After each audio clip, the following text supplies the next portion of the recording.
أعوذ بالله من الشيطان الرجيم. بسم الله الرحمن الرحيم. الحمد لله رب العالمين. الصلاة والسلام على سيدنا محمد وعلى آله وأصحابه وأتباعه أجمعين. اللهم رب اشرح لي صدري ويسر لي أمري واحلل عقدة من لساني يفقهوا قولي. اللهم رب يسر ولا تعسر، رب زدنا علما وحلما وحفظا وعقلا وأدبا كاملا. رب تمم بالخير والسعادة برحمتك يا أرحم الراحمين. اللهم انفعنا بما علمتنا وعلمنا ما ينفعنا وزدنا علما. الحمد لله على كل حال، ونعوذ بالله من أحوال أهل النار. أعوذ بالله من الشيطان الرجيم. بسم الله الرحمن الرحيم. والشمس تجري لمستقر لها، ذلك تقدير العزيز العليم. عن ابن عمر رضي الله عنهما أنه قال: قال رسول الله صلى الله عليه وسلم: من سره أن ينظر إلى يوم القيامة كأنه رأي العين فليقرأ إذا الشمس كورت وإذا السماء فطرت وإذا السماء انشقت، أو كما قال سيدنا رسول الله. بسم الله ما شاء الله، لا يسوق الخير إلا الله. بسم الله ما شاء الله، لا يصرف السوء إلا الله. بسم الله ما شاء الله، ما كان من نعمة فمن الله. بسم الله ما شاء الله، لا حول ولا قوة إلا بالله. كالشمس تظهر للعينين من بعد صغيرة وتقل الطرف من أمامي. مولاي صل وسلم دائما أبدا على حبيبك خير الخلق كلهم. അല്ലാഹു സുബ്ഹാനഹു വ തആല പരിശുദ്ധവും പരിപാവനവുമായ ഈ മജ്‌ലിസിൽ നമ്മെ ഒരുമിച്ച് കൂട്ടിയതുപോലെ അല്ലാഹുവിന്റെ അനുഗ്രഹങ്ങൾ കൊണ്ട് മാത്രം തറയ്ക്കപ്പെട്ട അല്ലാഹുവിന്റെ അനുഗ്രഹീതമായ സ്വർഗ്ഗത്തിൽ അല്ലാഹുവിന്റെ ഇഷ്ടദാസന്മാരോടൊപ്പം അല്ലാഹുവിന്റെ ഖുർആനിന്റെ ആൾക്കാരോടൊപ്പം അല്ലാഹു സുബ്ഹാനഹു നമ്മെ ഒരുമിച്ച് കൂട്ടി അനുഗ്രഹിക്കുമാറാകട്ടെ. ഈ മജ്‌ലിസ് അല്ലാഹു നമ്മളിൽ നിന്ന് സ്വീകരിക്കുകയും നാളെ പരലോകത്ത് നമുക്ക് നന്മയുടെ ഏടുകളിൽ വളരെ ഭാരം തോന്നുന്ന ഒരു മജ്‌ലിസായിട്ട് അല്ലാഹു സുബ്ഹാനഹു നമ്മളെ സ്വീകരിച്ച് നമ്മുടെ ഏടുകളിൽ നമ്മൾ കൺകുളിർമയാക്കി തന്നെ അനുഗ്രഹിക്കുകയും ചെയ്യുമാറാകട്ടെ. അല്ലാഹു സുബ്ഹാനഹു വ തആല നമ്മെ നിയോഗിച്ചിരിക്കുന്നത് നമ്മൾ ഇപ്പൊ ജീവിക്കുന്നത് പൊതുജനങ്ങളുടെ ചെലവിലാണ് എന്ന് നമുക്കറിയാം. നമ്മൾ കഴിക്കുന്ന ഭക്ഷണവും നമ്മൾ കഴിക്കുന്ന സർവമാന കാര്യങ്ങളും നമ്മൾ കഴിച്ചുകൊണ്ടിരുന്നത് നാളിതുവരെ നമ്മൾ കഴിച്ച് നമ്മുടെ ശരീരത്തിൻ്റെ മജ്ജയായി രക്തമായി മാംസമായി നിലനിൽക്കുന്നതിൽ നല്ലൊരു സമൂഹവും നമ്മുടെ സമുദായത്തിൻ്റെ സമ്പത്താണ്, നമ്മുടെ വാപ്പയുടെ ഉമ്മയുടെ സമ്പത്തല്ല. നമ്മുടെ ഓരോരുത്തരുടെയും ശരീരത്തെക്കുറിച്ച് ചിന്തിച്ച് നോക്കിയാൽ നമുക്കറിയാൻ പറ്റും. ഇപ്പം ഞാനാവുന്ന അല്ലെങ്കിൽ ഞാനിരിക്കുന്നു, ഈ ഉസ്താമാരിയിരിക്കുന്നു, നിങ്ങളിരിക്കുന്നു, നമ്മൾ നമ്മുടെ ദേഹത്തിലേക്ക് നോക്കിയാൽ ഒരുപാട് മനുഷ്യന്മാരുടെ അധ്വാനത്തിൻ്റെ ഫലമാണ് നമ്മുടെ ശരീരത്തോട് ചേർത്ത് വെച്ചിരിക്കുന്നത്. എനിക്ക് ഉറപ്പിച്ച് പറയാൻ പറ്റും, എൻ്റെ വാപ്പ സമ്പാദിച്ച മുതലല്ല എൻ്റെ ശരീരത്തിൽ നല്ലൊരു ശതമാനവും, എൻ്റെ ശരീരത്തിൽ വെക്കുന്ന മജ്ജയും മാംസവും രക്തവും, എൻ്റെ ശരീരം ഇന്ന് നിങ്ങളുടെ മുന്നിൽ ഒരു മനുഷ്യ വ്യക്തിയായി നിലനിൽക്കുന്നു എങ്കിൽ നമ്മുടെ ഈ ശരീരത്തെ രൂപാന്തരപ്പെടുത്തുവാൻ വേണ്ടി അള്ളാഹു തയ്യാറാക്കി വെച്ചിരിക്കുന്നത്, അള്ളാഹു ഉപയോഗപ്പെടുത്തിയത് തീർച്ചയായിട്ടും എൻ്റെ വാപ്പ സമ്പാദിച്ച മുതലല്ല എന്നുള്ളതാണ്. ഒരുപാട് വാപ്പമാരുടെ, മനുഷ്യന്മാരുടെ സംഭാവനകളും അധ്വാനങ്ങളും സമ്പത്തുകളും ചേർന്നതാണ് ഞാനും നിങ്ങളും. ഇന്നും ഞാനും നിങ്ങളും കഴിച്ചുകൊണ്ടിരിക്കുന്ന ഭക്ഷണ പദാർത്ഥങ്ങൾ മറ്റുള്ളവരുടെ സമ്പത്താണ്. അവർ പ്രതിഫലം നൽകി, അവർ പ്രതിഫലം കരുതി നൽകിയ,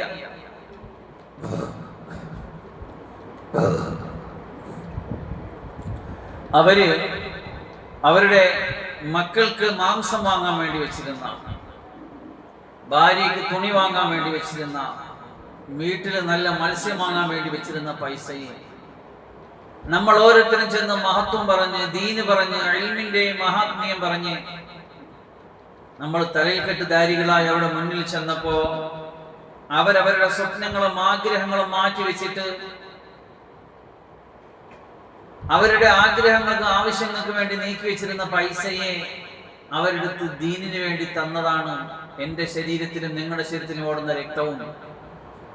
നമ്മളായിട്ട് നിലനിൽക്കുന്ന നമ്മുടെ ശരീരത്തിലുള്ള ഈ കാണുന്ന ഈ മജ്ജയും മാംസവും ഒക്കെയും ഉമ്മത്തിന്റെ പൈസയാണ്. നമ്മുടെ വാപ്പയും ഉമ്മയും തന്ന് കഴിച്ചത് വളരെ കുറവാണ്. എന്നെ സംബന്ധിച്ചിടത്തോളം അങ്ങനെയാണ്. SSLC 1997 SSLC പാസ്സായി അന്ന് ഈ വഴിയിൽ ഇറങ്ങി തിരിച്ച നീണ്ട 10 വർഷക്കാലത്തെ ദീനി വിദ്യാഭ്യാസവും, പിന്നെ 2-3 വർഷക്കാലത്തെ ഹിഫ്ളും, പിന്നെ കുറെ വർഷങ്ങൾ നീണ്ട ഈ സേവന കാലത്തിനിടയിൽ എൻ്റെ ശരീരത്തിൽ കടന്നുകൂടിയ ഈ കാണുന്ന മാംസളമായതൊക്കെയും ഉമ്മത്തിന്റെ പൈസയാണ്. നിങ്ങളുടെ ശരീരത്തിലും അങ്ങനെ തന്നെയാണ്.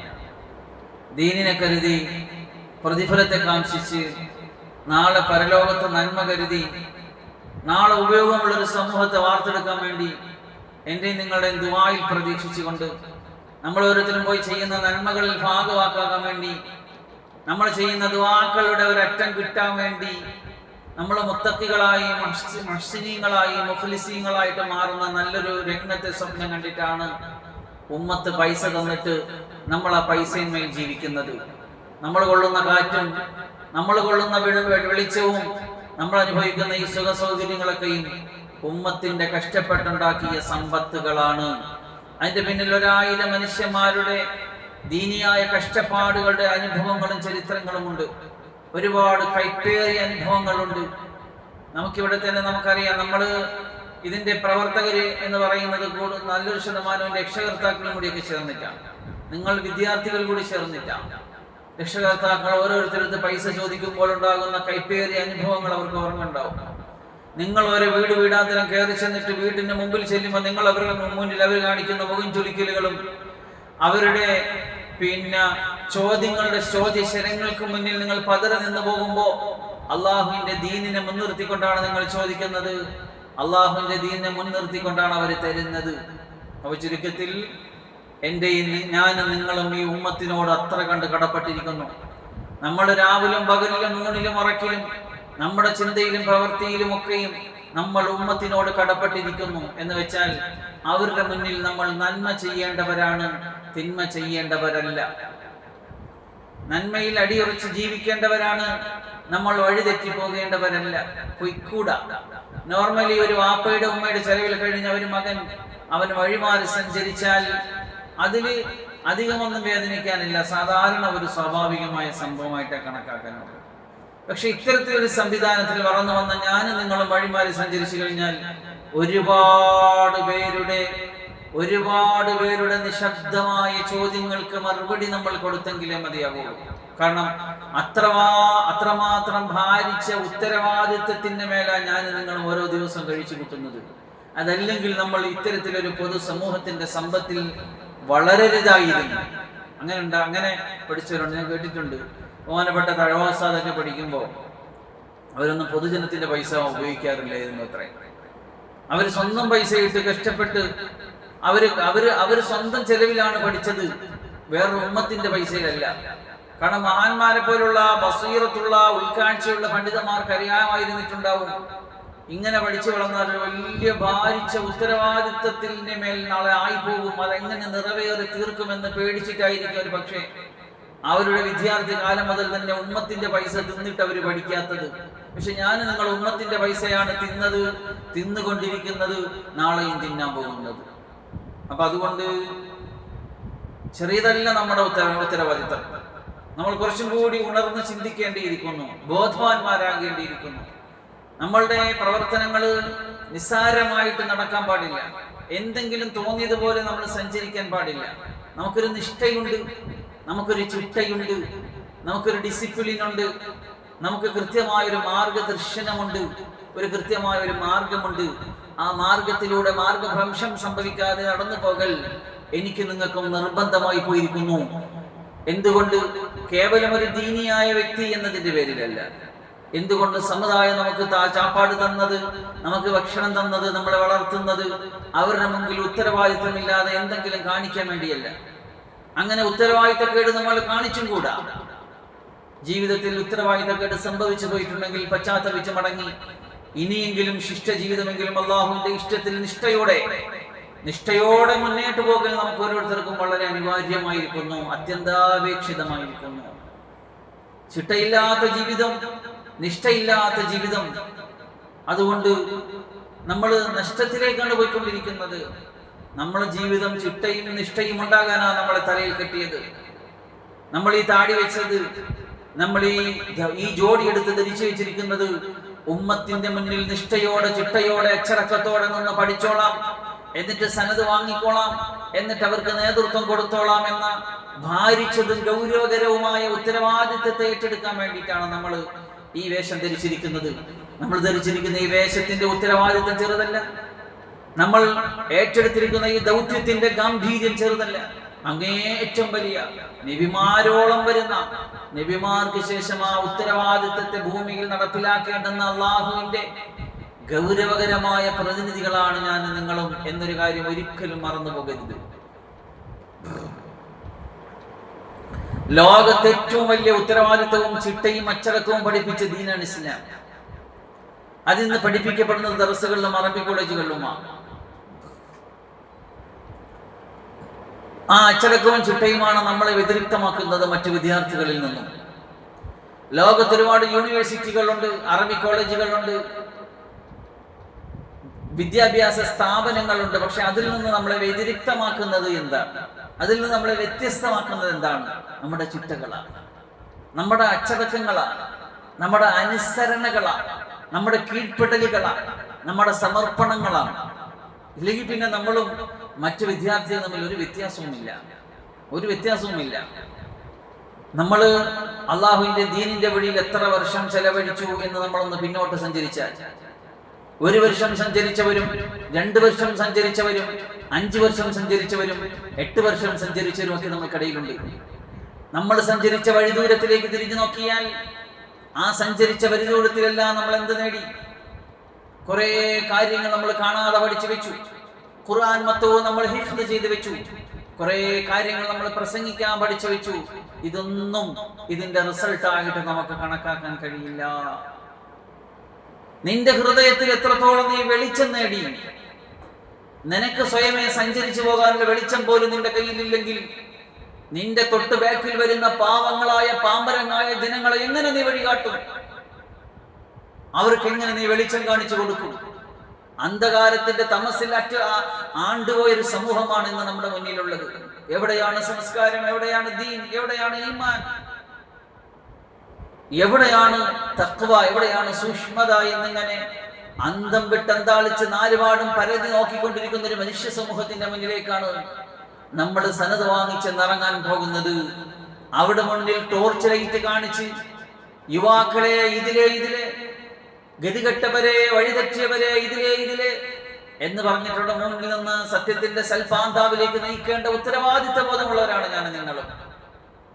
അപ്പൊ എന്റെയും നിങ്ങളുടെയും മുമ്പിൽ കൃത്യമായ വെളിച്ചം വേണം, വഴി വേണം, ടോർച്ച് വേണം. നമ്മൾ തന്നെ ഇരുട്ടത്ത് തപ്പിത്തടയുകയാണെങ്കിൽ മറ്റുള്ളവരുടെ ഗതി എന്താകും? അപ്പൊ അതുകൊണ്ട് നമ്മളെ ഹൃദയത്തിൽ എത്ര വെളിച്ചം പേറി, എത്രത്തോളം നമുക്ക് ഈമാനിന്റെ വെളിച്ചം നമുക്ക് നേടിയെടുക്കാൻ കഴിഞ്ഞു എന്നതാണ് അതിന്റെ ശ്രദ്ധേയമായ റിസൾട്ട് എന്ന് പറയുന്നത്. വിജ്ഞാനവും വിദ്യാഭ്യാസവും ഇന്ന്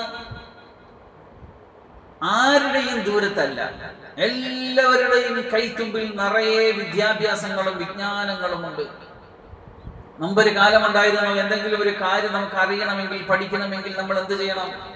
ഇപ്പൊ ഒരു വിഷയാസ്പദമായിട്ട് നമുക്ക് സംസാരിക്കണമെങ്കിൽ നമ്മൾ ഏതെങ്കിലും ഒരു ലൈബ്രറിയിൽ കയറിയിട്ട് കുറെ അവിഷയത്തിലുള്ള കിതാബുകളെ സെലക്ട് ചെയ്തിട്ട് അതെല്ലാം കൊണ്ടുപോയി ഏതെങ്കിലും ഒഴിഞ്ഞ പ്രദേശത്തിരുന്നിട്ട് ഏകാഗ്രമായ മനസ്സോടുകൂടി അതിനെ മുതാലഅ ചെയ്ത് റഫറൻസ് ചെയ്ത് കണ്ടെത്തി നോട്ട് ചെയ്ത് വെച്ചെങ്കിൽ മാത്രമേ കൃത്യമായ ഒരു വിഷയാസ്പദമായ ഒരു വിഷയാവതരണം നടത്താൻ നമുക്ക് കഴിയുമായിരുന്നുള്ളൂ. കുറെ കൂടെ കാലം ഇങ്ങോട്ട് സഞ്ചരിച്ചു വന്നപ്പോ, പിന്നെ അത് ഗൂഗിളിന്റെ കയ്യിലെത്തിയപ്പോ, ഇന്റർനെറ്റുകളിൽ ഒരുപാട് കിതാബുകൾ ഡിജിറ്റലായിട്ട് അപ്ലോഡ് ചെയ്യപ്പെട്ടപ്പോ, ഒരു കിതാബല്ല 1000 കിതാബുകളുടെ 100,000 പേജുകൾക്കിടയിൽ കിടക്കുന്ന വൈജ്ഞാനത്തിന്റെ മുത്തുകളെ കേവലം ഒരു ഗൂഗിൾ സെർച്ച് കൊണ്ട് നമ്മുടെ മുന്നിൽ റിസൾട്ടുകളായിട്ട് വരുമായിരുന്നു. അതിന് നമ്മൾ കോപ്പി എടുത്ത് ഒരു ടെക്സ്റ്റ് ബോഡിയിൽ കൊണ്ടുപോയി പേസ്റ്റ് ചെയ്തിട്ട് ഒരു ഹെഡിങ് കൊടുത്താൽ നമ്മുടെ കയ്യിൽ ഒരു വിഷയാവതരണത്തിലുള്ള ഒരു സ്കോപ്പ് റെഡി. അതായിരുന്നു ഒരു കാലം. പക്ഷേ ഇന്നിപ്പോ ആ കാലത്തിനും ഇപ്പുറം സഞ്ചരിച്ചു കഴിഞ്ഞിരിക്കുകയാണ് നമ്മൾ, ലോകം മുഴുവൻ. ഇന്ന് നമുക്ക് അത്തരത്തിൽ ഗൂഗിളിൽ സെർച്ച് ചെയ്ത് 10,000-കണക്കിന് കിതാബുകൾ സെർച്ച് ചെയ്തിട്ട് ആ ഓരോ കിതാബും ഓപ്പൺ ചെയ്തിട്ട് അതിന്റെ പേജിലെത്തിയിട്ട് നമ്മൾ സെലക്ട് ചെയ്ത വിഷയം കോപ്പി എടുത്ത് അതുകൊണ്ടുപോയി ഒരു ടെക്സ്റ്റ് ബോഡിയിൽ പേസ്റ്റ് ചെയ്ത് അതിനെ ഒരു വിഷയാവതാരണത്തിനുള്ള പേപ്പറായിട്ട് അല്ലെങ്കിൽ ഒരു കോപ്പിയായിട്ട് അതിനെ പ്രിന്റ് ഔട്ട് എടുക്കേണ്ട ഒരു സാഹചര്യം ഉണ്ടായിരുന്നെങ്കിൽ ഇന്ന് നമ്മുടെ മുന്നിലുള്ളത് നമ്മളൊരു AI ജെമിനിയോട് വിളിച്ചിട്ട് ഇന്ന വിഷയാസ്പദമായിട്ടൊരു വിഷയം തയ്യാറാക്കിത്താ എന്നൊരു കമാൻഡ് കൊടുത്തു കഴിഞ്ഞാൽ എവിടെ നിന്ന് വേണോ അവിടെ നിന്നെല്ലാം സംഘടിപ്പിച്ച് അത് സ്വയം കോപ്പി എടുത്ത് അത് സ്വയം പേസ്റ്റ് ചെയ്ത് നമ്മുടെ മുന്നിൽ ഒരു ഡോക്യുമെന്റ് ആയിട്ട് സമർപ്പിക്കുന്ന ഒരു സാഹചര്യമുണ്ട് എങ്കിൽ അവിടെയാണ് ഞാൻ പറഞ്ഞത്, നമ്മുടെ മുന്നിൽ വിദ്യാഭ്യാസത്തിനും വിജ്ഞാനത്തിനും ഒരു കുറവില്ല. നമ്മുടെ മുന്നിൽ അതൊക്കെ ഓൾറെഡി വന്നു കഴിഞ്ഞിരിക്കുകയാണ്. ഇനി അതെടുത്തങ്ങോട്ട് പറഞ്ഞാൽ മതി, അതങ്ങോട്ട് കേട്ടാ മതി. 1000-കണക്കിന് ഇൽമുകൾ പറയുന്നതിനും 10,000-കണക്കിന് ഇൽമുകൾ കേൾക്കുന്നതിനുമല്ല കാര്യം. ഏതെങ്കിലും ഒരു ചെറിയ അറിവിന്റെ അറ്റത്ത് സ്പാർക്ക് ചെയ്യുന്ന ഇൽമിന്റെ ഈമാനിന്റെ വെളിച്ചം ഈ പറയുന്ന എന്റെയോ കേൾക്കുന്ന നിങ്ങളുടെയോ ഉള്ളിൽ ഉണ്ടാക്കാൻ എന്തെങ്കിലും ഒരു സംവിധാന ലോകത്ത് കണ്ടുപിടിക്കപ്പെട്ടിട്ടുണ്ടോ? ഇല്ല എന്നാണ് പറയുന്നത്. ഇല്ല, അങ്ങനെ ഒരു സംവിധാന ലോകത്ത് ഇതുവരെ കണ്ടുപിടിക്കപ്പെട്ടിട്ടില്ല. അതിന് അല്ലാഹു ഒരേ ഒരു സംവിധാനമേ ലോകത്ത് വെച്ചിട്ടുള്ളൂ. അത് ഉലമാക്കളുടെ വാകളിൽ നിന്ന് കേൾക്കണം എന്നത് മാത്രമാണ്. ഖുദിൽ ഇൽമ മിൻ അഫ്വാഹി ദിജാൽ. ആണുങ്ങളുടെ വാകളിൽ നിന്ന് നിങ്ങൾ ഇൽമ കേട്ടാൽ നിങ്ങളുടെ ഹൃദയത്തിൽ വെളിച്ചമുണ്ടാവും. ജെമിനിയിൽ നിന്നും ഗൂഗിളിൽ നിന്നും കേട്ടാലല്ല, യൂട്യൂബിൽ നിന്നും ഫേസ്ബുക്കിൽ നിന്നും കേട്ടാലല്ല. അങ്ങനെ നിങ്ങൾ മാസക്കണക്കിന് കേട്ടാലും അതിൻ്റെ അകത്ത് കാര്യമുണ്ടാവില്ല. ആണുങ്ങളുടെ വായി, ആണുങ്ങൾ കൊണ്ട് ഉദ്ദേശിക്കുന്നത് ദീനിൽ പക്വതയുള്ള, തഖ്വയുള്ള, ഈമാനുള്ള, ഇഖ്ലാസുള്ള പണ്ഡിതന്മാരെയാണ്. അല്ലാതെ ആണുങ്ങൾ എന്ന ഉദ്ദേശമല്ല അവിടെയുള്ളത്.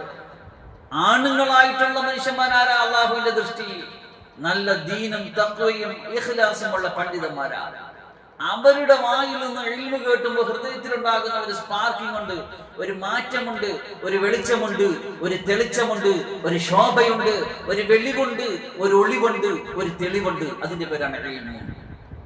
അതിലെത്ര കൂടുതൽ നമ്മൾ സഞ്ചരിച്ചു പോകുന്നു അത്രത്തോളം നമുക്കതിങ്ങനെ കൂടിക്കൊണ്ടേ. പക്ഷെ ആ ഇൽമു കിട്ടണമെങ്കിൽ, ആ ഇൽമു കൂടണമെങ്കിൽ കുറച്ച് കണ്ടീഷൻസ് ഉണ്ട്, കുറച്ച് നിബന്ധനകളുണ്ട്. എന്താണ് അത്തരത്തിൽ ഒളിവും തെളിവും ശോഭയും ഓജസ്സും തേജസ്സുമുള്ള ഇൽമു നമ്മുടെ ഹൃദയത്തിൽ കയറുന്നതിന്റെ നിബന്ധനകൾ? അത് നമുക്ക് ആര് പറഞ്ഞു തരണം? ഒന്നുകിൽ ഹബീബായ മുത്തായ തങ്ങൾ സല്ലല്ലാഹു അലൈഹി വസല്ലം പറഞ്ഞു തരണം, അല്ലെങ്കിൽ സല്ലല്ലാഹു അലൈഹി വസല്ലം തങ്ങളുടെ തായ് വഴിയിൽ നിന്ന് ഇൽമു പഠിച്ച ആ തങ്ങളുടെ പ്രിയപ്പെട്ട സഹാബത്തോ അനുചര വൃന്ദങ്ങളോ ആരെങ്കിലും പറഞ്ഞു തരണം. എന്താണ് ഇത്തരത്തിൽ ഹൃദയത്തിൽ അറിവ് കയറുന്നതിന്, വിജ്ഞാനം വരുന്നതിന്, വിജ്ഞാന വെളിച്ചമുണ്ടാകുന്നതിനുള്ള കാരണങ്ങൾ, നിബന്ധനകൾ എന്ന് അവരുടെ സഹാബത്തിന്റെ ജീവിതത്തിൽ നമ്മൾ കണ്ടിട്ടുണ്ടോ? അവർ പറഞ്ഞിട്ടുണ്ടോ? അതെ, പറഞ്ഞിട്ടുണ്ട്. അത് നമ്മൾ പഠിക്കുന്നുമുണ്ട്, പഠിപ്പിച്ചിട്ടുമുണ്ട്.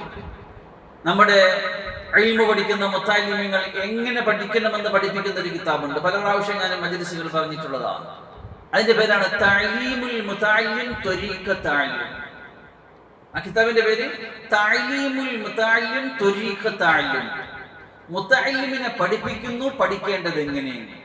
ആ കിതാബിന്റെ പേര് എങ്ങനെയാണ്? അങ്ങനെ മുതഅല്ലിമിനെ പഠിക്കേണ്ടത് എങ്ങനെയെന്ന് പഠിപ്പിക്കുന്ന കിതാബ്. അതൊക്കെ ഞങ്ങളുടെ മന്നാനിയിലൊക്കെ ആ കിതാബ് സമഗ്രമായിട്ട് അതിന്റെ സമ്പൂർണ്ണ വെർഷൻ ബഹുമാനപ്പെട്ട മുസഖുദ്ദീൻ ഹസ്രത്ത് സിദ്ദാമത്ത് ബറകാതുഹു ആമീൻ മഹാനവറുകളുടെയൊക്കെ വായിൽ നിന്നാണ് അൽഹംദുലില്ലാഹ് കിതാബ് പഠിക്കാൻ ഭാഗ്യം കിട്ടിയത്. ആ കിതാബ് നമ്മുടെ ദർസിൽ മുമ്പൊരു ബാച്ചിനെ പഠിപ്പിച്ചു കഴിഞ്ഞു. അടുത്തൊരു 2 ബാച്ചിനായിട്ട് ഇപ്പൊ നിലവിൽ പഠിപ്പിച്ചു കഴിഞ്ഞിട്ടുണ്ട്. ആ കിതാബിൽ എങ്ങനെയാണ് ഇൽമു പഠിക്കേണ്ടതെന്ന വിഷയത്തെ സംബന്ധിച്ച് ഹബീബായ മുത്തായ തങ്ങൾ സല്ലല്ലാഹു അലൈഹി വസല്ലം തങ്ങളുടെ പ്രിയപ്പെട്ട സഹാബിയും മരുമകനുമായ അന മദീനത്തുൽ ഇൽമി വ അലിൻ ബാബുഹാ, ഞാൻ ഇൽമിന്റെ തോട്ടമാണെങ്കിൽ അതിന്റെ വാതിൽ അലി റളിയല്ലാഹു അൻഹു ആണ്. അല്ലാഹുവിന്റെ റസൂൽ സല്ലല്ലാഹു അലൈഹി വസല്ലം തങ്ങൾ വിശേഷിപ്പിച്ച മഹാനായ അലി റളിയല്ലാഹു അൻഹു ആ ഇൽമിന്റെ നിബന്ധനകളെ ഒരു ബൈത്തിന്റെ രൂപത്തിൽ ഇങ്ങനെയാ പറയുന്നത്: അഖീലൻ തനാലൽ ഇൽമ ഇല്ലാ ബിസിത്തത്തിൻ സഉംബീക അൻ മജ്മൂഇഹാ ബിബയാനി സകാഉം വഹിർസും വസ്തിബാറും വബുൽഗത്തുൻ വഇർഷാദു ഉസ്താദിൻ വതൂലു സമാനി. അഖി, എൻ്റെ സഹോദരാ, ലൻ തനാലുൽ ഇൽമ, നിനക്ക് ഇൽമു കിട്ടൂല ഇല്ലാ ബിസിത്തത്തിൻ, 6 കാര്യം കൊണ്ടല്ലാതെ. നിനക്ക് അറിവ് കിട്ടണമെങ്കിൽ, ഇൽമു കിട്ടണമെങ്കിൽ 6 കാര്യം നിനക്കുണ്ടാകണം. സഉംബീക അൻ മജ്മൂഇഹാ, ആ കാര്യം ടോട്ടലായിട്ട് ഞാൻ നിനക്ക് പറഞ്ഞു തരാം. ബിബയാനി, ഒരു ചെറിയ വിശദീകരണത്തോടുകൂടെ. സകാഉൻ, ഒന്നാമത്തെ കാര്യം സകാഉൻ, ബുദ്ധി ഉണ്ടാകണം. മന്ദബുദ്ധിക്ക് പഠിക്കാൻ കഴിയില്ല. നോർമൽ ബുദ്ധി, കുർമ്മ ബുദ്ധി എന്നതിനേക്കാൾ നോർമൽ ബുദ്ധി, വല്ലാത്ത ബുദ്ധിമാനിയായി ഇൽമു പഠിക്കാൻ പറ്റും അങ്ങനെയല്ല പറയുന്നത്. നോർമൽ ബുദ്ധി വേണം. ഒരാൾക്ക് ബുദ്ധി മാന്യം ഉണ്ടായി കഴിഞ്ഞാൽ പിന്നെ അയാൾക്ക് ഇൽമു പഠിക്കാൻ പറ്റൂല. വഹിർസുൻ, ആഗ്രഹത്തെ കുറിച്ചല്ല പറയുന്നത്, അത്യാഗ്രഹം. ഹിർസ്, ഹരീസ് എന്നൊക്കെ പറഞ്ഞാൽ അത്യാഗ്രഹി എന്ന അർത്ഥത്തിനാണ് ആ പദം ഉപയോഗിക്കുന്നത്. ആഗ്രഹം പോരാ ഇൽമുണ്ടാകാൻ, അത്യാഗ്രഹം വേണം. സകാഉം വഹിർസുൻ വസ്തിബാറും, ക്ഷമ വേണം. ക്ഷമ വേണം ഇൽമുണ്ടാകാൻ. ഇൽമിന്റെ വഴിയിൽ നമ്മൾ ഒരുപാട് ക്ഷമിച്ചെങ്കിലേ, സഹിച്ചെങ്കിലേ ആലിമാകാൻ പറ്റുള്ളൂ, ഹാഫിളാകാൻ പറ്റുള്ളൂ. ക്ഷമ അതിൽ മുഖ്യമായ കാര്യമാണ്. മറ്റ് ഒരു രംഗത്തുമില്ലാത്ത കടമ്പകളും പരീക്ഷണങ്ങളുമാണ് അള്ളാഹു ഇൽമിന്റെ വഴിയിൽ വെച്ചേക്കുന്നത്. നമ്മൾ അതിനെ സംബന്ധിച്ച് കേട്ടിട്ടുണ്ട്, പഠിച്ചിട്ടുണ്ട്. മഹാനായ ഖിദ്ർ നബി അലൈഹിസ്സലാത്തു വസ്സലാമിന്റെ ഒരു ആത്മീയ വൈജ്ഞാനിക യാത്രയെ കുറിച്ച് സൂറത്തുൽ കഹ്ഫിൽ നമ്മൾ മുൻ കഴിഞ്ഞ ക്ലാസ്സിൽ പഠിച്ചിട്ടുണ്ട്. ലഖദ് ലഖീനാ മിൻ സഫരിനാ ഹാദാ നസബ, ഈ യാത്രയിൽ നമുക്ക് വല്ലാത്ത പ്രയാസം നേരിടേണ്ടി വന്നു എന്ന് ഖിദ്ർ നബി അലൈഹി സ്വലാം പറയുന്നുണ്ടായി. സയ്യിദുൽ ഖൗമ് എന്ന് സൂഫി പണ്ഡിതന്മാരെ വിശേഷിപ്പിച്ച, സൂഫി പണ്ഡിതന്മാര് സൂഫിയാക്കളുടെ നേതാവ് എന്ന് വിശേഷിപ്പിച്ച ഖിദ്ർ നബി അലൈഹിസ്സലാം ഒരു കാലഘട്ടത്തിൽ ഖിദ്ർ നബി അലൈഹിസ്സലാമിന്റെ അടുക്കലേക്ക് മൂസാ നബി എന്നൊരു കാലഘട്ടത്തിന്റെ പ്രവാചകൻ വിജ്ഞാനത്തിന് വേണ്ടി സഞ്ചരിച്ചു പോയപ്പോൾ നബിയുടെ വാക്കാണ് ലഖദ് ലഖീനാ ഫീ സഫരിനാ ഹാദാ നസബ. ഒരുപാട് പ്രബോധന പ്രചാരണ യാത്രകൾ നടത്തിയിട്ടുള്ള ആളാണ് മൂസാ നബി. പക്ഷെ ആ മൂസാ നബി ഇൽമു പഠിക്കാൻ വേണ്ടി സഞ്ചരിച്ചപ്പോ അതിന്റെ വഴിയിൽ ഒരുപാട് ക്ഷീണങ്ങൾ, റിസ്കുകൾ, പ്രയാസങ്ങൾ, ബുദ്ധിമുട്ടുകൾ അനുഭവിക്കേണ്ടി വന്നു എന്ന് പറഞ്ഞത് സൂറത്തുൽ കഹ്ഫിൽ നമ്മൾ പഠിച്ചതാണ്, കേട്ടത്. അപ്പൊ അതുകൊണ്ട് ഇൽമിന്റെ വഴിയിൽ അള്ളാഹു പലർക്കും പല കടമ്പകളാണ് വെച്ചിരിക്കുന്നത്. ചിലർ അസുഖം കൊണ്ട് അസ്വസ്ഥപ്പെടും, ചിലർ മറ്റെന്തെങ്കിലും പ്രശ്നങ്ങൾ കൊണ്ട്, ചില സ്വഭാവങ്ങൾ കൊണ്ട് ആള് എന്തായിത്തീരണം? ഇൽമിന്റെ വഴി എത്തിച്ചേരണമെങ്കിൽ 1000 ക്ഷമ, ചെറിയ ക്ഷമയല്ല, 1000 ക്ഷമ. ഒന്ന് മാറുമ്പോ ഒന്ന്. എന്തേ ചുരങ്ങൾ താണ്ടിക്കടക്കാത്തത് എന്നൊരു ചോദ്യം കൊണ്ടല്ലോ. അപ്പൊ അതുപോലെ അഖബകൾ ഈ ഗെയിം കളിച്ചു പോകുമ്പോ ഒരു ലെവൽ കംപ്ലീറ്റ് ആകുമ്പോൾ അതിനേക്കാളും വലിയ അഖബ, അത് കംപ്ലീറ്റ് ആകുമ്പോൾ അതിനേക്കാളും വലിയ അഖബ. അങ്ങനെ അഖബകളെ താണ്ടി കിടന്നുകൊണ്ടാ ഓരോ ആലിമ് സനദെടുത്തിറങ്ങിയിട്ടുള്ളത്. നിങ്ങളുടെ മുമ്പിൽ ഒരു ആലിമിനെ കാണുന്നത് നിസ്സാരമായിട്ട് കണക്കാക്കരുത്. 1000 പേര് പഠിക്കാൻ ഇറങ്ങിയതിൻ്റെ നിന്നായിരിക്കും 1000 പേര് ഇറങ്ങുമ്പോൾ 10 പേര് സനദെടുക്കും. അതാണ് അതിന്റെ കണക്ക്. 1000 പേര് പഠിക്കാൻ ഇറങ്ങും, 10 പേര് സനദെടുക്കും. അപ്പൊ നിങ്ങളുടെ മുമ്പിൽ നിങ്ങളുടെ ഉസ്താദുമാരോ നിങ്ങൾ ഏതെങ്കിലും ആലിമികളൊക്കെ മനസ്സിലാക്കണം, 1000-ൽ ഒരുവനാണിവൻ. അവന്റെ നിതാന്തമായ കഷ്ടപ്പാടിന്റെ, ക്ഷമയുടെ, സഹനത്തിന്റെ, പ്രയാസത്തിന്റെ ഒടുവിൽ അള്ളാഹു അവന് സമ്മാനമായിട്ട് കൊടുക്കുന്നതിന്റെ പേരാണ് സനദ്. നീ അല്ലാഹുവിന്റെ റസൂൽ സല്ലല്ലാഹു അലൈഹി വസല്ലമിലേക്ക് എത്താനുള്ള സനദിന് യോഗ്യനാണ്. നിന്റെ ഗുരുക്കന്മാരുടെ കയ്യിൽ നിന്നും പൂർണ്ണമായ പൊരുത്തത്തോടുകൂടി സനദ് എന്നൊരു സമ്പൂർണ്ണ പത്രത്തെ, അംഗീകരണ പത്രത്തെ ഏറ്റുവാങ്ങാൻ നീ യോഗ്യനാണ് എന്ന് അല്ലാഹു സുബ്ഹാനഹു വ തആല ആ ആലിമിനെ സപ്പോർട്ട് ചെയ്തുകൊണ്ട് പിന്നെ സർട്ടിഫൈ ചെയ്യുന്ന സദസ്സാണ് സനദ് ദാന സദസ്സ്. നിസ്സാരമായിട്ടുള്ള കാര്യമല്ല, ഒരു പേപ്പറിന്റെ, ഒരു കാർഡിന്റെ കാര്യമല്ല. അത് ദീനിന്റെ ആധികാരികതയുടെ സർട്ടിഫിക്കേഷൻ ആണ് സനദ്. അത് കിട്ടുന്നത് 1000-ൽ ഒരുവനാണ്. അന്വേഷിക്കാൻ അറിയാവും. മീസാൻ തുടങ്ങാൻ നേരത്ത് ഞാൻ 132 പേരോടെ മീസാൻ തുടങ്ങിയ ആളാണ്. അവസാനം എന്റെ കൂടെ ഇന്ന് രംഗത്തുള്ളത് 2 പേര് മാത്രമാണ്. ഇന്ന് രംഗത്ത് മുദരിസായിട്ട് ഞാനൊന്നും, പിന്നെ കൊടൂരിക്കുന്ന മുദരിസ്, നമ്മൾ ഇന്ന് 2 പേരാണ് രംഗത്ത് മൊയിലാക്കന്മാരായിട്ടുള്ള, ബാക്കി ആരും മൊയിലാക്കന്മാർ പോലും ആയിട്ടില്ല. എന്തൊരു ഉദാഹരണം പറഞ്ഞത്. അങ്ങനെ ഓരോരുത്തരും ചോദിച്ചു കഴിഞ്ഞാൽ എത്ര പേര് മീസാൻ തുടങ്ങും, പക്ഷേ ലക്ഷ്യത്തിലെത്തുന്നത് ചുരുക്കം. അല്ലാഹു സുബ്ഹാനഹു വ തആല കബൂലാക്കി തരട്ടെ. അഹങ്കാരത്തിൽ നിന്നും അഹംഭാവത്തിൽ നിന്നും അല്ലാഹു നമ്മെ, നമ്മുടെ ഹൃദയങ്ങളെയും കാത്തു രക്ഷിക്കട്ടെ. നമുക്ക് അല്ലാഹുവിന്റെ നിഅമത്ത് ദായിമാക്കി തരട്ടെ.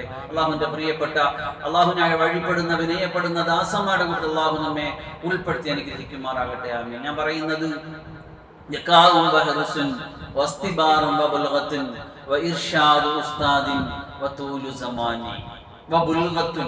ജീവിക്കാനുള്ള ചുറ്റുപാടുണ്ടാവണം. ആ കുട്ടി തന്നെ അന്നോടന്നത്തെ അന്നം കാണാൻ വേണ്ടി ഇറങ്ങി പോകണമെങ്കിൽ ആ കുട്ടിക്ക് പഠിക്കാൻ കഴിയില്ല. നമ്മെ സംബന്ധിച്ചിടത്തോളം അൽഹംദുലില്ലാഹ് വലിയ സൗഭാഗ്യത്തിന്റെ സ്ഥാപനത്തിലാണ് നമ്മളുള്ളത്. വലിയ സാമ്പത്തികമായ അടിത്തറയും ഭദ്രതയും ഒന്നുമില്ലെങ്കിലും നേരം വെളുത്ത് കിട്ടുന്ന കാലിച്ചായ മുതൽ രാത്രി കിടക്കാൻ ഇശായിന് രാത്രി കിട്ടുന്ന ഭക്ഷണം വരെയുള്ള എല്ലാ ഭക്ഷണങ്ങളിലും നല്ല നിഷ്ഠയും ചിട്ടയും ടൈം ടേബിളും പാലിച്ചു പോകുന്ന മറ്റു പല സമ്പന്ന സ്ഥാപനങ്ങൾ വെച്ച് നോക്കുമ്പോൾ അന്തസ്സായിട്ട് ഭക്ഷണം കൊടുക്കുന്ന, ഭക്ഷണത്തിന്റെ വിഷയത്തിലോ സൗകര്യത്തിന്റെ വിഷയത്തിലോ വേറെങ്ങും തിരിഞ്ഞു നോക്കേണ്ട ആവശ്യമില്ലാത്ത അത്യാവശ്യമായൊരു സംവിധാനമുള്ളൊരു സ്ഥാപനത്തിലാണ് നമ്മൾ നിൽക്കുന്നത്. ഇവിടുത്തെ കാര്യം പറഞ്ഞത് അങ്ങനെ എല്ലാവരും ഒരു മുർഷിദായ ഉസ്താദിന്റെ ഗൈഡൻസ്, നമ്മളെ മാർഗദർശനം നൽകുന്ന, നമ്മൾ എങ്ങോട്ട് പോയാലും നമ്മളിൽ ഒരു പിടുത്തമുണ്ടാകുന്ന ഒരു ഉസ്താദിന്റെ ഗൈഡൻസ്, ഒരു മുർഷിദായ ഉസ്താദിന്റെ ഗൈഡൻസ്. എങ്ങനെയാണ് ഒരു ഉസ്താദ് മുർഷിദാകുന്നത് എന്ന് നിങ്ങൾക്കറിയാമോ? ബഹുമാനപ്പെട്ട ഷാഫി ഉസ്താദ് ഇന്ന് ഫേസ്ബുക്കിൽ ഒരു കഥ പോസ്റ്റ് ചെയ്തിരുന്നു. അതിങ്ങനെയാണ്: ഒരു അച്ഛനും ഒരു കുഞ്ഞും ഒരു സ്ഥലത്തിരുന്ന് പട്ടം പറത്തിക്കൊണ്ടിരിക്കുകയാണ്. അപ്പോ ആ അച്ഛൻ ആ കുഞ്ഞിനോട് ചോദിക്കുകയാണ്, പട്ടത്തിനെ സംബന്ധിച്ചിടത്തോളം ഈ നൂലിന്റെ ധർമ്മം എന്താണെന്ന് എനിക്കറിയാമോ? അപ്പൊ ആ കുഞ്ഞ് പറയുന്നു അത്രേ, ഈ പട്ടം പോകാൻ പോകുമ്പോഴൊക്കെയും ഈ നൂല് ഈ പട്ടത്തെ പിന്നിലേക്ക് പിടിച്ചു വലിച്ചുകൊണ്ടേയിരിക്കുന്നു എന്നാണ്. അപ്പൊ ആ കുഞ്ഞിന് പട്ടത്തിന് നൂലിന്റെ സ്ഥാനം മനസ്സിലാക്കി കൊടുക്കുവാൻ ഈ പിതാവ് ആ പട്ടത്തിന്റെ നൂല് കട്ട് ചെയ്തങ്ങ് വിട്ടു. പട്ടത്തിന്റെ നൂല് കട്ട് ചെയ്ത് വിട്ടപ്പോ പട്ടം ഇങ്ങനെ കാറ്റിൽ പാറി പറന്ന് കീറി പറിഞ്ഞ് എവിടെയോ പോയി അസ്തമിച്ചു. അപ്പൊ നിനക്ക് മനസ്സിലായോ പട്ടത്തിന് നൂലിന്റെ സ്ഥാനം എന്തായിരുന്നു? പട്ടത്തിന് നൂലിന്റെ സ്ഥാനം, പട്ടത്തിന് നൂലിന്റെ സ്ഥാനം പട്ടത്തിന് ഉയരങ്ങളിലേക്ക് കൊണ്ടുപോകുന്നത് നൂലാണ്. പട്ടത്തിന് ഉയരങ്ങളിലേക്ക് കൊണ്ടുപോകുന്നത് കാറ്റല്ല. പട്ടത്തിന് ഉയരങ്ങളിലേക്ക് പാറി പറക്കാൻ അനുവദിച്ച് അതിനെ സ്വതന്ത്രമായ വഴിയിലേക്ക് തോന്നിവാസം പോലെ നടക്കാതെ കൃത്യമായ വഴികളിലൂടെ തന്നെ നിയന്ത്രിച്ച് സംരക്ഷിച്ച് കൊണ്ടുപോയിട്ട് ഒരവസ്ഥയിലെത്തിക്കുന്നത് ഈ നൂലിന്റെ പിടുത്തമാണ്. ഈ നൂലിന്റെ പിടുത്തം ഒരു ഉസ്താദിന്റെ കയ്യിൽ ഇരിക്കുന്ന കാലത്തോളം ഈ പട്ടം പാറി പറക്കില്ല, ഈ പട്ടം കീറിപ്പറിയില്ല, ഈ പട്ടം താറുമാറാകില്ല. എപ്പോഴാ നൂലിന്റെ പിടുത്തം വിടുന്നുവോ അപ്പോഴാ പട്ടം തകരാൻ തുടങ്ങും. ആ പട്ടം കീറിപ്പറിയാനും മാറിമറിയാനും തുടങ്ങും. നമുക്ക് മനസ്സിലാകാത്തത് കൊണ്ടാണ്. അതാണ് ഇർഷാദ് ഉസ്താദ്. ഒരു ഉസ്താദിന്റെ ഗൈഡൻസ് എന്ന് പറയുന്നത്, ഒരു ഉസ്താദിന്റെ, ഞങ്ങളൊക്കെ കൊതിച്ചു പോവുകയാണ് ഇപ്പോൾ. ഞാൻ ഇസ്ലാം പഠിച്ചിരുന്നെന്ന് എനിക്കറിയില്ല. ഞാനൊരു ഉസ്താദിന്റെ കീഴിലായിരുന്നെങ്കിൽ എൻ്റെ എല്ലാ കാര്യങ്ങളെയും നോക്കിക്കണ്ട് നിർണയിക്കുന്ന, നിയന്ത്രിക്കുന്ന ഒരു നോട്ടക്കാരന്റെ നോട്ടത്തിന്റെ കീഴിലായിരുന്നെങ്കിൽ എന്ന് ഞാൻ കൊതിച്ചു പോവുകയാണ്. എന്നാൽ എൻ്റെ വിഷമങ്ങൾ, പ്രയാസങ്ങൾ എനിക്കുണ്ട് ചെന്ന് പറഞ്ഞിട്ട് അതിന് നിർദ്ദേശങ്ങൾ വാങ്ങിയിട്ട് ആ വഴിയിൽ സഞ്ചരിക്കാമായിരുന്നല്ലോ. നേറിപ്പേറിയത് ചില പ്രശ്നങ്ങൾക്ക് മുമ്പിൽ അന്തം വിട്ട് അന്താളിച്ച് നിൽക്കുമ്പോൾ ഒരു മുർഷിദായ ഒരാളിന്റെ മുന്നിൽ ഉണ്ടായിരുന്നെങ്കിൽ എന്ന് കൊതിച്ചു പോവുകയാണ്. അങ്ങനെ ഞങ്ങൾ പോയിക്കൊണ്ടിരുന്ന ബഹുന്യരായ ശൈഖുൽ ഹദീസ് ബിദാഖുൽ ഹസ്രത്ത് നബ്ബറല്ലാഹു മർഖദഹു വതഅബല്ലാഹു സറാഹു വജഅലൽ ജന്നത മഅവാഹു വനഫഅ ബിഉലൂമിഹി ഫിദ്ദാറൈൻ ആമീൻ. മഹാനുള്ള ഖബറിലാണ്. വിഷമങ്ങൾ വരുമ്പോൾ, പ്രയാസങ്ങൾ വരുമ്പോൾ ഓടി മഹാനുള്ള മഖബറയിലേക്ക്, മഖാമിലേക്ക് നമ്മൾ പോകാറുണ്ട്. അള്ളാഹു തൗഫീഖ് തരട്ടെ, മഹാൻ ദർജ അല്ലാഹു ഉയർത്തട്ടെ. പിന്നെ ജീവിച്ചിരിക്കുന്ന ഒരു മഹൽ വ്യക്തിയാണ് നമുക്ക് ചെല്ലാൻ ബഹുനിരായ നൂറുൽ ഉലമ കെ.പി. അബൂബക്കർ ഹസ്രത്ത് പിന്നെ ദാമല്ലാഹു ബഖാഹു ദാമത് ബറകാതുഹു മഹാനവറുകൾ. ആമീൻ യാ റബ്ബൽ ആലമീൻ.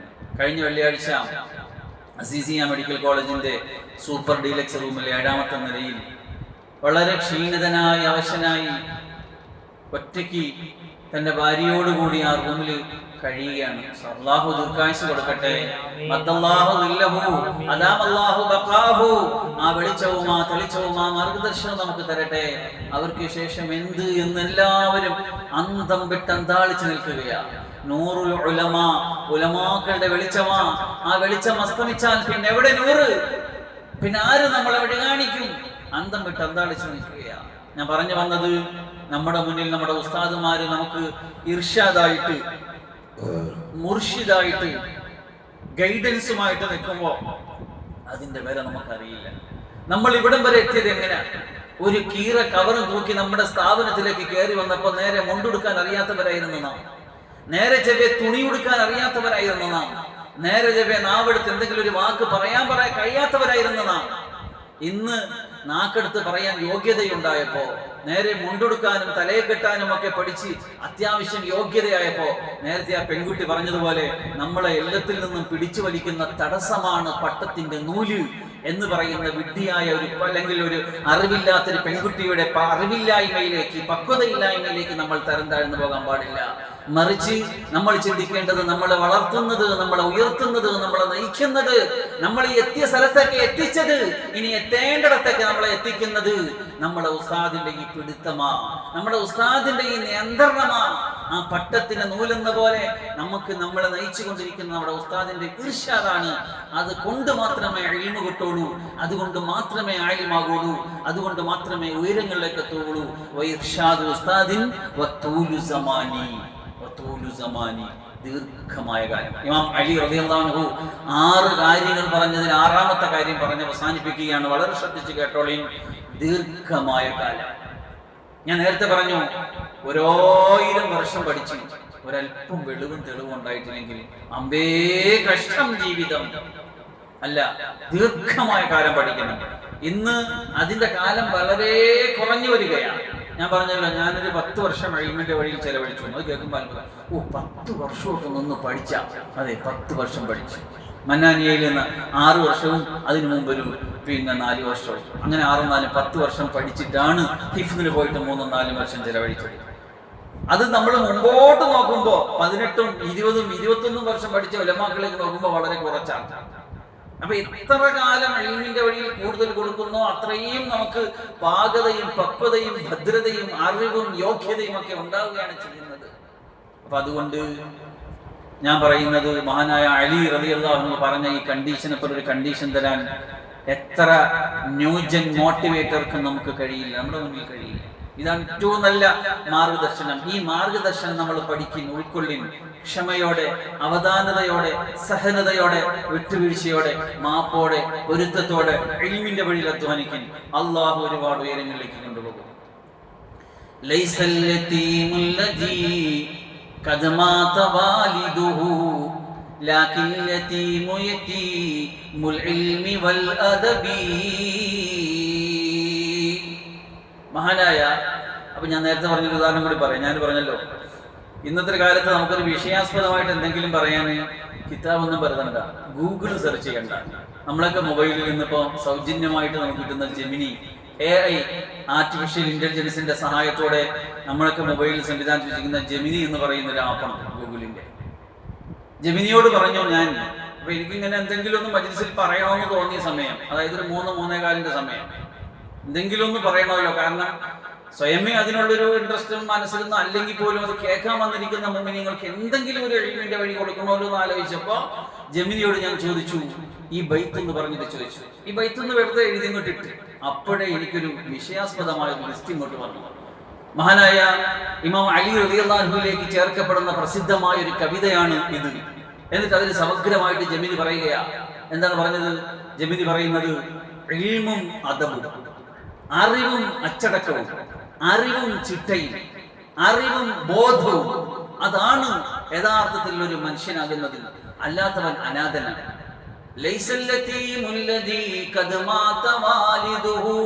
വാപ്പ മരിച്ചവനല്ല യതീം. അനാഥൻ എന്ന് പറയുന്നത് വാപ്പ ഇല്ലാത്തവനല്ല, അറിവും ബോധവും ഇല്ലാത്തവനാണ്, അറിവും അദബും ചിട്ടയും ഇല്ലാത്തവനാണ്. അപ്പം അറിവും അദബും, ഇൽമും അദബും, ബലിൽ യതീമു യതീമുൽ ഇൽമി വൽ അദബി. ആരാ യതീം എന്ന് പറഞ്ഞാൽ അറിവും മര്യാദയില്ലാത്ത.